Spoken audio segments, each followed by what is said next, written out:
Chapter 1 में गिरोह की सरगना हमसे बच के भाग गई। ये सोच के हम डिस्प्रेशन में चले गए और दिन रात सोते थे।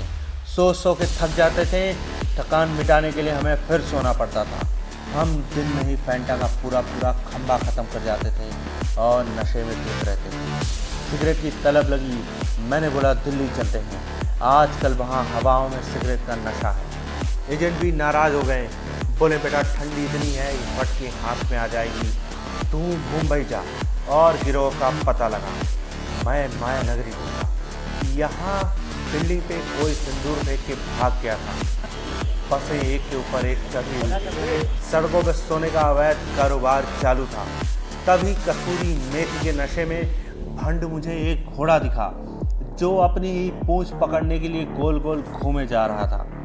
आगे चल के मुझे रोहित शेट्टी की सिंघम अगेन वाली कार दिखी। उसे इतना तेज चक्कर आया कि वह घूम घूम के बेहोश हो गई।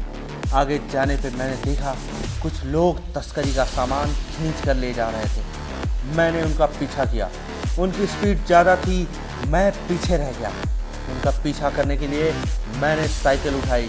वो साइकिल सो रही थी। मैंने कहा प्लीज़।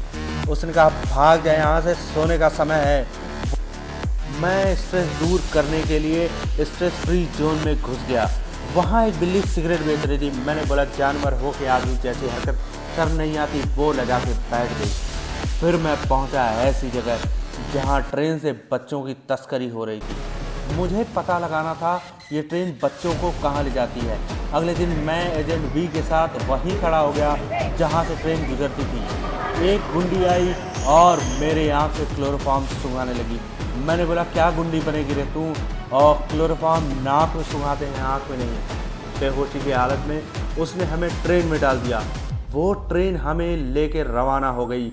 मैंने अपना लाइव लोकेशन पुलिस को पहले ही दे दिया था। ट्रेन पूरी रफ्तार से आगे बढ़ी। ट्रेन रुकी तो गिरोह के मुखिया ने हमें कॉलर पकड़ के नीचे उतारा। मैंने झट से उसका गला दबोच लिया। वो आह मम्मी करके चिल्लाता रहा।